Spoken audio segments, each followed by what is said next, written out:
Halo teman-teman, kita kembali lagi pada materi kita selanjutnya. Tidak terasa materi kita selanjutnya sampai pada materi ketujuh tentang paragraf definitif. Sebagaimana pada materi-materi sebelumnya, kita perlu mereview dulu materi kita sebelumnya, yakni paragraf komparatif. Di dalam materi sebelumnya kita sudah belajar bagaimana membuat sebuah paragraf perbandingan.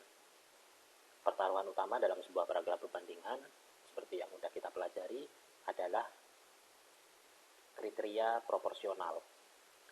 Sebuah paragraf perbandingan yang baik hanya bisa diketahui jika pertama dari sisi objek, ada dua objek yang diperbandingkan secara tetapi memiliki kriteria atau proposisi yang sama, proporsionalitas yang proporsional ya. Misalnya jika kita ingin membandingkan sepeda motor 100 cc, maka kita harus membandingkannya dengan sepeda motor yang juga berkecepatan 100 cc. Begitu pula untuk objek-objek lain, pengalaman-pengalaman lain, atau fenomena-fenomena lain. Ada beberapa kata atau frase yang bisa digunakan untuk membantu kita menulis paragraf komparatif yang baik. Pada materi kita saat ini, kita akan belajar paragraf yang sedikit lebih menantang dari beberapa paragraf yang sudah kita pelajari sebelumnya, yakni paragraf definitif. Mengapa paragraf definitif ini saya anggap sedikit menantang? Karena paragraf definitif ini pertaruhannya lebih kepada ketepatan makna, ya, precision of meaning. Kalau sebelum-sebelumnya lebih konkret ya, proporsionalitas, time order, ya, soal ruang, soal waktu. Sekarang soal makna, ini lebih menantang saya pikir. Kita pelajari dulu definisinya, apa yang saya maksud dengan paragraf definitif. Jika definisi dipahami sebagai pernyataan tentang makna suatu objek, maka paragraf definitif berarti merupakan paragraf yang menguraikan makna itu sendiri. Jadi kalau definisi dianggap satu pernyataan yang membahas menguraikan sebuah objek, maka paragraf definitif adalah paragraf yang di dalamnya berisi penjelasan tentang uraian sebuah objek, ya, yang uraiannya lebih didasarkan bukan pada deskripsi, tetapi lebih kepada makna.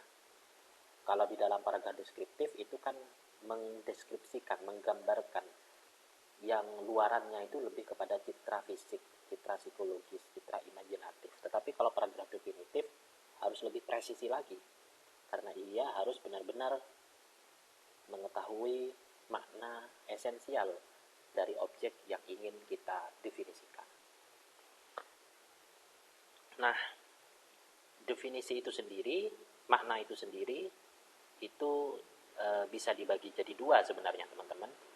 Ada definisi atau makna intensional, yakni usaha untuk mengungkap sesuatu objek.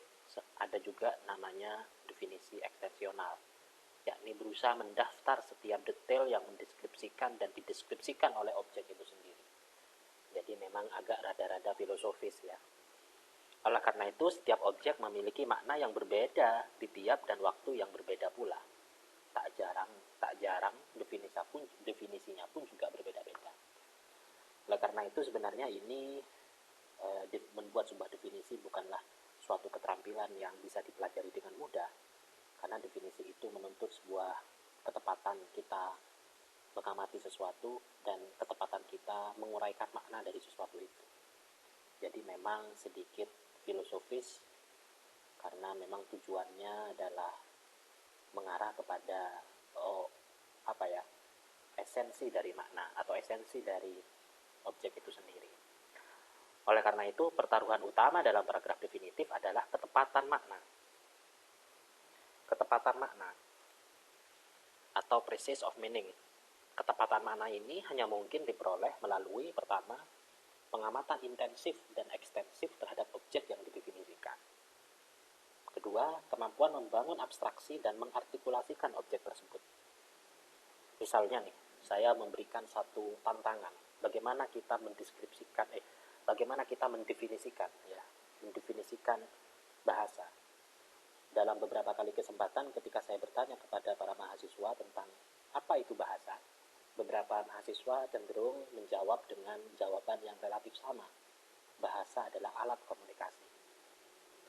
Tetapi sebenarnya kita harus tahu bahwa definisi tentang bahasa sebagai alat komunikasi bukanlah definisi, melainkan dia deskripsi atas fungsi bahasa itu sendiri. Bahasa fungsinya memang merupakan alat komunikasi. Tetapi bahasa itu sendiri apa sih? Nah, disitulah mengapa kemudian membuat sebuah paragraf definitif itu menjadi suatu tantangan tersendiri. Pertanyaan lain misalnya, apakah cinta? Apakah pertemanan? Apakah kebahagiaan itu? Beberapa fenomena-fenomena alam, objek-objek tertentu terkadang membutuhkan sesuatu kepekaan kita untuk mendefinisikan. Contoh, apakah kursi? Beberapa orang dengan mudah mengatakan kursi adalah alat untuk duduk. Itu manfaat atau fungsi kursi. Tetapi apakah kursi itu sendiri? Oleh karena itu kita butuh upaya, butuh kepekaan untuk menjawab sebuah objek atau sebuah fenomena dengan definisi yang tepat sasaran. Nah, seperti yang sudah saya jelaskan, mengapa kemudian bahasa seringkali keliru? Karena itu tadi, pada pertanyaan apakah bahasa, ada jawaban bahasa adalah alat komunikasi. Definisi pertama, sebenarnya bahasa sebagai alat komunikasi bukanlah jawaban atas pertanyaan apakah bahasa, tapi ia adalah jawaban atas pertanyaan apakah fungsi bahasa, alat komunikasi. Tapi pada kalimat selanjutnya, sistem lambang bunyi yang digunakan individu atau kelompok dan seterusnya yang bersifat arbitrary yang biasanya digunakan untuk berkomunikasi dan seterusnya, itulah definisi yang tepat, definisi yang persis dari bahasa itu sendiri. Oleh karena itu, pada dua kalimat ini, alat komunikasi dan sistem lambang bunyi, maka bisa dikatakan bahwa kalimat yang nomor 2 lebih tepat untuk menjawab pertanyaan apakah bahasa daripada kalimat yang kedua. Kita akan beri contoh lain. Ada satu paragraf yang ingin ditulis tentang keberanian.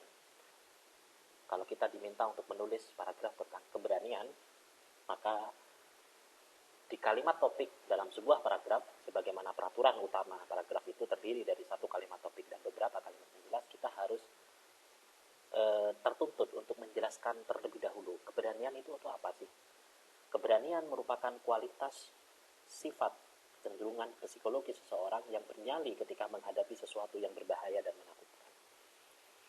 Nah, ini adalah sebuah pernyataan, sebuah kalimat topik tentang apa itu keberanian. Oleh karena itu, teman-teman, pada saat kalian membaca sebuah tulisan, beberapa penulis seringkali mengawali tulisannya dengan penjelasan atas istilah. Misalnya, keberanian dalam Kamus Besar Bahasa Indonesia atau keberanian secara etimologis merupakan bla bla bla bla. Agama menurut Kamus Besar Bahasa Indonesia adalah bla bla bla. Islam secara etimologis berarti bla bla bla. Nah, itu menunjukkan penulisnya sedang berusaha membuat sebuah paragraf definitif. Dan biasanya paragraf definitif bisa dibantu dengan kita melihat atau melacaknya lewat kamus, atau kita bisa melacaknya dari aspek akar kata dari objek yang sedang kita bahas itu sendiri. Nah, seperti yang kita lihat di layar yang sebelah kanan, keberanian diawali dengan pernyataan definitif. Keberanian merupakan kualitas, sifat, kecenderungan psikologis. Ini kan definisi. Definisi atas keberanian, bukan fungsi bukan manfaat berani, bukan fungsi dari keberanian, bukan keuntungan menjadi berani, tetapi ini adalah pernyataan untuk menjawab apa itu keberanian. Nah, itu sesuatu yang menantang. Seorang kesatria yang terjun ke medan perang menunjukkan keberanian. Mohon maaf ya, ini seharusnya keberanian. Petugas SAR yang masuk ke dalam gedung yang terbakar atau belai di hutan kemudian untuk menyiapkan korban juga menunjukkan kenyalian. Akan tetapi tidak harus menjadi kesatria dan anggota SAR untuk menjadi pemberani. Di segala situasi kita bisa menunjukkan keberanian itu. Justru terhadap diri sendirilah kebenaran itu dipertaruhkan. Ia adalah keberanian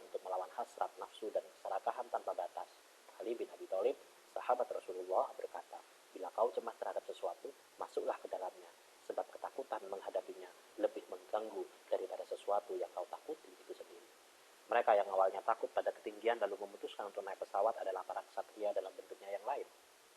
Keberanian dengan demikian adalah totalitas perlawanan terhadap ketakutan diri. Nah, ini adalah sebuah paragraf ketika seorang ingin membahas tentang makna dari keberanian yang bisa beralih fungsi atau beralih definisi untuk satu tujuan dan tujuan yang lain. Lalu selanjutnya kalimat topik dan kalimat penjelas pada paragraf definitif. Sebagaimana pada peraturan pertama menulis sebuah paragraf, peraturan pertama kita harus tahu bahwa harus ada kalimat topik dan beberapa kalimat penjelasnya. Bagaimana dengan paragraf definitif? Sama. Kalimat topik untuk paragraf definitif dapat ditulis berdasarkan 3 jenis informasi. Informasi pertama, istilah atau konsep yang dapat menjelaskan topik tersebut, kategori konseptual yang dimiliki oleh istilah tersebut, dan karakteristik yang membedakannya dengan istilah atau konsep lain yang mirip dengannya dalam satu kategori. Ini definisi tentang kalimat topik ini berfungsi untuk membantu kita mendefinisikan suatu objek seandainya objek tersebut ternyata tidak ada di dalam kamus atau objek tersebut definisi yang kita inginkan dari objek tersebut berbeda dari apa yang disampaikan dalam kamus. Contoh, teori di sini. Teori adalah kita menyebutkan pertama-tama dimulai dari kategori atau konsep, ya, konseptual yang dimiliki oleh tersebut. Apa kira-kira kategori konseptualnya dari teori ini? Sekumpulan konsep, proposisi, konstruk, definisi. Lalu kemudian kita mulai dari penjelasan soal karakteristik pembedanya. Ini sudah dimulai dari kategorinya, teori adalah sekumpulan konsep, proposisi, konstruk, definisi. Kemudian karakteristik pembedanya yang dibentuk secara sistematis, terukur, dan diperoleh melalui pengamatan mendalam terhadap suatu fenomena serta digunakan untuk menjelaskan fenomena itu kepada orang lain, bla bla bla bla. Itu adalah salah satu strategi membuat kalimat definitif atas sebuah objek. Seandainya objek tersebut misalnya berbeda dari apa yang disampaikan di dalam kamus. Maka cara pertama adalah kita harus membuat lebih spesifik, masuk dalam kategori apakah objek yang ingin kita definisikan. Kursi adalah serangkaian susunan kayu yang biasanya disusun dengan menggunakan pola L yang dibentuk secara atau yang berfungsi untuk dan seterusnya berfungsi atau bermanfaat untuk orang bisa duduk dan beristirahat dan seterusnya. Itu adalah kategori dari kursi itu sendiri. Bisa jadi apa yang digunakan didefinisikan oleh kamus itu berbeda dari apa yang kita inginkan untuk ditulis. Apa itu cinta? Cinta adalah perasaan psikologis atau perasaan afirmatif yang muncul dalam diri seseorang yang biasanya bla bla bla bla bla. Karakteristik pembeda. Kategorinya apa? Perasaan psikologis, perasaan afirmatif. Itu adalah kategori konseptualnya. Kemudian kita berikan karakteristik pembedanya. Karakteristik pembeda bisa dimulai dengan kata yang biasanya bla bla bla bla. Nah, itu. Lalu kalimat penjelas untuk paragraf definitif dapat berisi detail-detail tambahan yang dapat menguraikan topik secara lebih komprehensif.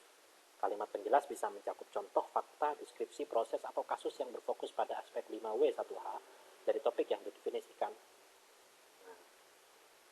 Nah, karena itu, seperti yang kita lihat di sini, pada contoh yang di sini, keberanian itu merupakan satu konsep, kemudian kualitas sifat kecenderungan psikologi seseorang merupakan kategori konseptual yang membuat konsep yang ingin kita deskripsikan itu menjadi lebih spesifik. Yang bernyali ketika menghadapi sesuatu yang berbahaya dan menakutkan dan seterusnya, itu adalah karakteristik pembeda. Nah, sementara kalimat penjelasnya ini adalah data-data, contoh-contoh, rincian-rincian. Bisa kasus-kasus yang bisa kita gunakan untuk mendukung kalimat topik dari paragraf definitif. Oke, selanjutnya tata bahasa. Tata bahasa yang kita pelajari saat ini tentang frasa apositif. Apa itu frasa apositif? Frasa apositif terdiri dari dua, frasa nomina apositif dan frasa verbal apositif. Kalau kita lihat dari definisi awal, frasa itu kan adalah gabungan dari dua kata atau lebih yang bersifat non-predikatif. bukan jadi predikat. Ya kan? Artinya dari kedua atau lebih kata tersebut tidak ada yang berkedudukan sebagai predikat. Itu yang disebut dengan frasa positif. Dalam membuat paragraf definitif, sebenarnya kita bisa menggunakan frasa-frasa. Ada frasa nomina positif, ada frasa verbal positif. Ini sebenarnya untuk membantu kita membuat sebuah paragraf atau kalimat pembuka dalam paragraf definitif yang lebih variasi, yang memiliki variasi-variasi atau yang lebih variatif lah. Nah, yang saya sebut dengan paragraf frasa nomina positif ini, frasanya berbentuk nomina, kata benda, dan diselipkan sebagai kata keterangan antara subjek dan predikat. Lihat, Jakarta, ibu kota negara Indonesia, sudah berumur nyaris setengah abad. Jadi ibu kota negara Indonesia bukanlah predikat, dia termasuk bagian dari subjek. Jakarta, ibu kota negara Indonesia. Tetapi kedudukannya itu menjadi nomina positif, melati, jenis tanaman perdu, sudah lama menjadi simbol negara. Jadi ini sebenarnya adalah subjeknya. Sudah lama menjadi simbol negara adalah predikat. Tetapi jenis tanaman perdu itu sendiri, di dalam subjek itu sendiri terdiri dari nomina utama dan nomina apositif. Nomina yang memberikan keterangan terhadap nomina utama, tetapi dia bukan predikat. Banjarmasin, kota seribu sungai. Baharudin, bapak pahlawan bla bla bla. Joko Widodo, presiden Indonesia 2 periode, telah memproklamirkan dan seterusnya. Joko Widodo, bapak Indonesia 2 periode, itu merupakan presiden Indonesia 2 periode, itu merupakan merupakan subjek, tetapi terdiri dari nomina utama dan nomina apositif yang menjelaskan nomina utama. Ada frasa verbal apositif. Frasa verbal apositif itu frasanya berbentuk verbal, kata kerja, tetapi dia sekali lagi bukanlah predikat. Dia hanyalah memperjelas nomina utama atau memperjelas subjek. Lihat pada contoh pertama, pekerjaan orang itu berdagang ikan, kini semakin mengaju. Python, tempat tinggalku dulu, kini menjadi daerah pertambangan batu bara. Kegiatan ini menjenguk orang sakit sangat dianjurkan. Apa sebenarnya fungsi verba dan nomina positif ini, teman-teman? Fungsi verba nomina positif ini bukan hanya berfungsi untuk menjelaskan atau mendefinisikan suatu konsep, tetapi berfungsi pula agar tulisan kita lebih presisi, dalam artian lebih efisien, jadi ketat, jadi tidak membuang-buang, tidak redundant. Bisa jadi di kalimat-kalimat ini kita bisa membentuk seperti ini. Bisa jadi 2 kalimat. Python adalah tempat tinggalku dulu, titik. Kini Python menjadi daerah pertambangan batu bara. Ini kan redundant dan tentu saja akan merusak yang saya sebut berkali-kali dalam beberapa kali pertemuan kemarin, merusak irama atau ritme tulisan. Mengapa kita tidak bisa membuat beberapa kalimat itu menjadi satu kalimat saja, tetapi dengan tingkat presisi yang begitu kuat? Salah satu strategi yang bisa digunakan, manfaatkanlah frasa apositif, baik berbentuk nomina maupun verba. Kalau ada kata-kata Python adalah tempat tinggalku dulu, titik, kini Python telah menjadi daerah pertambangan batu bara. Ini kan bisa, 2 kalimat itu bisa jadi 1 kalimat. Python, tempat tinggalku dulu, kini menjadi daerah pertambangan batu bara. Bahasa dan iramanya lebih dapat, jadi lebih kuat ya, karena dia menggunakan nomina-nomina apositif dan verbal-verbal apositif untuk memperkuat definisinya. Jadi lebih ketat tulisan itu, jadi tidak redundant. Kemudian tipsnya, kita bisa menggunakan tips untuk membuat definisi kalimat definitif itu dengan menggunakan atau memanfaatkan yang saya sebut sebagai klausa adjektif. Klausa adjektif adalah klausa terikat. Disebut klausa adjektif karena sebagaimana adjektif ya ini berarti kata sifat. Ia menyifati kata benda atau nomina atau kata ganti orang, pronomina. Biasanya klausa adjektif dimulai dengan kata yang, ketika, di mana, dan sejenisnya. Sejauh ia memberi keterangan tambahan untuk nomina. Oleh karena fungsinya yang mirip dengan frasa positif dan verba positif, maka klausa adjektif ini sangat dibutuhkan dalam membuat sebuah kalimat definisi, teman-teman. Jadi misalnya nih, propaganda, kita ingin mendefinisikan, ini ada satu contoh propaganda. Propaganda merupakan strategi komunikasi. Sebenarnya ini saja Ini sebenarnya merupakan kalimat definitif. Tetapi kita perlu memberikan apa yang saya sebut tadi sebagai karakteristik pembeda. Karakteristik pembeda ini selalu diawali dengan namanya klausa adjektif. Apa fungsi klausa adjektif? Memberi keterangan, memberi karakteristik pembeda yang memperkuat definisi yang sudah kita gunakan, kategori konsep yang sudah kita gunakan. Ini propaganda, ini konsep. Ini kategori konsep, kita ingin mendefinisikan propaganda sebagai sebuah strategi komunikasi. Maka kita perlu membuat sebuah karakteristik pembedanya. Karakteristik pembedanya apa? Karakteristik pembedanya adalah pernyataan ini yang digunakan untuk mempengaruhi pemikiran dan seterusnya. Nah, kata-kata yang digunakan untuk mempengaruhi pemikiran itu disebut sebagai klausa adjektif. Itu unsur pembentuknya. Tetapi sebagaimana frasa apositif, sebenarnya klausa adjektif bukanlah predikat. Meskipun sepanjang apapun ini adalah satu predikat. Kalau tadi frasa apositif, nomina apositif dan verbal apositif memberi keterangan terhadap subjek, tetapi ia bukanlah predikat, maka klausa adjektif memberi keterangan terhadap predikat, tetapi ia juga bukanlah predikat itu sendiri. Ia hanyalah memberi keterangan terhadap predikat. Itu fungsi dari klausa adjektif. Dalam membuat klausa adjektif ada beberapa hal yang perlu diperhatikan. Pertama, letakkan klausa adjektif setelah atau sedekat mungkin dengan antecedennya atau frasa yang disifati untuk menghindari ketidakjelasan. Nah, ini saya teringat dengan beberapa kosakata yang agak salah kaprah yang digunakan oleh beberapa orang. Mumpung masih ingat, saya jelaskan di sini. Misalnya, HUT RI ke-72. HUT RI ke-72. Itu keliru. Kenapa? Karena yang dimaksud ke-72-nya bukanlah Republik Indonesianya.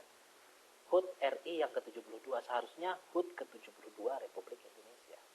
Oleh karena itu, mengapa kok kata-kata sifat itu sebaiknya diletakkan sedekat mungkin dengan kata yang disifati. Nah, jadi yang ke-72 bukanlah Republik Indonesianya, tetapi HUT-nya, hari ulang tahun. Jadi hari ulang tahun ke-72 Republik Indonesia.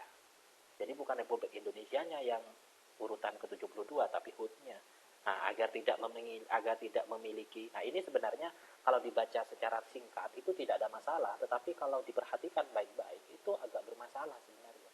Tapi biasanya namanya orang Indonesia suka dengan hal-hal yang kaprah, itu dibiarkan saja. Sebenarnya itu keliru. Nah, ini juga. Ia meninggalkan mobilnya di jalan raya yang baru saja ia beli.